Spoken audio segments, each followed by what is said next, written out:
Hello everyone, today we're gonna see how to set up Ticket Tool bot on Discord. Firstly, use the official link provided by the bot's website. Do not change the default permission. Now go to your Discord server settings, then roles. Click create role and name it something like support, moderator or staff, and assign this role to users who could manage tickets. Then click save changes. Now open a new browser tab and go to the bot's dashboard site. Click the Manage button under your server's name profile picture and use the left-hand navigation bar to go to the panel Configs. Now click the green Create Panel button.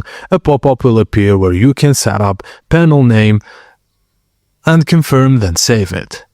Click the blue Send button, select the channel you want the panel to appear in and confirm by clicking the green Send button.